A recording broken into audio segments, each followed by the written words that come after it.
Hello, Kate here for KDA Designs. In this video, I'm going to show you how to replace a pedestal sump pump. Before we get started, here's a list of tools and materials you'll need for this project. Okay, so here's the sump pump here. I'm just going to take the lid off. What's been happening is we've had a ton of rain combined with a rapid melt of the snow we got over the winter. And so the water's been coming in over the past couple of weeks faster than this thing can pump it out, which is really making it work over time. The melt has slowed, so I want to attempt to replace this while I don't have water rushing in at such a fast pace. This particular sump pump is a Flowtech, and it's been here working like a charm for as long as I've lived here, which is around 11 years. But I think it might be getting tired, and the water inflow has been a little bit too much for it lately. I'm replacing it with a Burcom, which is manufactured in North America, just trying to support Canadian, US manufacturers whenever I can these days. So the first thing I'm going to do is remove the box around the basin so we can see the sump pump and the basin, and then I'll show you what's happening when I plug it in.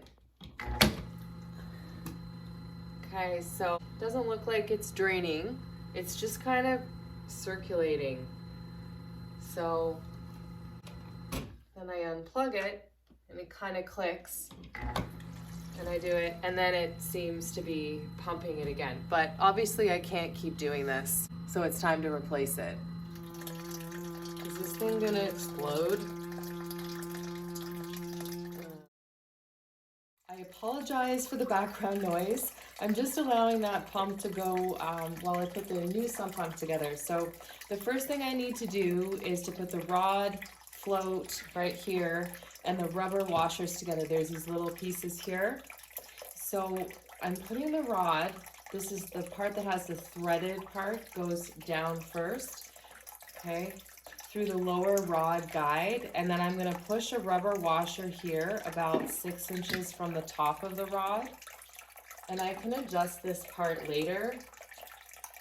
I'll explain that in a second. Then I'm gonna grab my second washer, and I'm going to bring the rod through the top mount switch. There's a little hole in here. You got to make sure it's going through.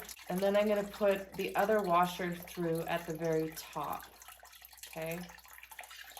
The next thing I'm going to do is take the floater here and I'm going to thread it in at the bottom.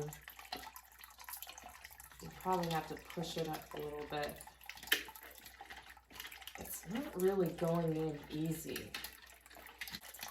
I hate to say this, but I can't even grip this tight because of my freaking nails.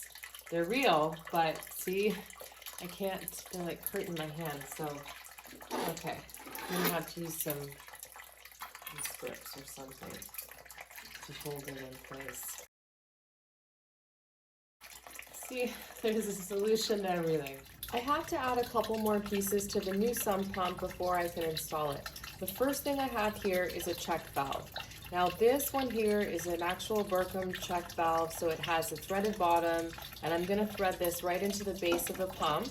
And then I'm going to use a flexible connector that goes from 1 1/4 at the bottom here, I guess I should say, to 1 1/2 inch, which is the size of the pipe that I'll be connecting to the discharge pipe. So I'm going to start by screwing this in tightly. And then I'm going to take my flexible connector and put that over top of this 1 1/4 inch opening. Make sure it's nice and tight and level. And then I'm going to tighten this here. That's pretty secure, not going anywhere. That's all I can do for now until I take out the old sump pump and measure the pipe length that I need to connect it to the discharge pipe. Okay, I've pumped it out one more time.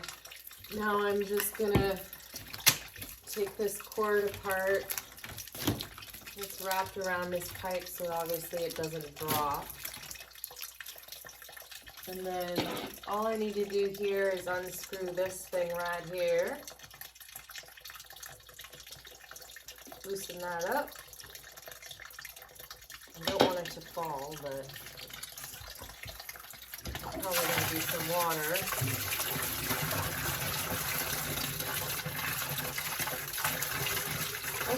a lot of water.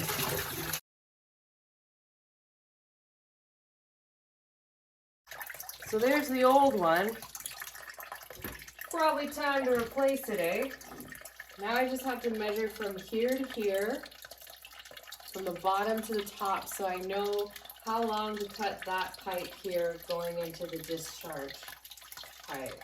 So it's 26 inches to the top of the pipe on the old one. So if I measure just here from the distance from the bottom to about there, we're looking at 7.5 inches. So I'm gonna subtract that from the 26 and cut my pipe. Okay, so I've got my pipe and I'm just gonna wedge it right in there. Make sure it's down there nice and good. I'm gonna try to do it straight, right? It's about as tight as it's gonna get. Okay, now I'm gonna put it in the water. Okay, here we go, we're putting it in the water. I've got the electrical cord in my mouth just to make sure it doesn't drop in the water.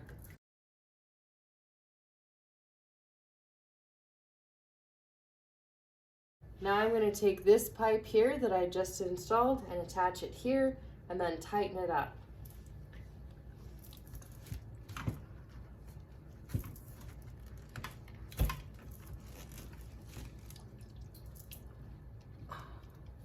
Also want to make sure that it's in a good spot before I tighten it.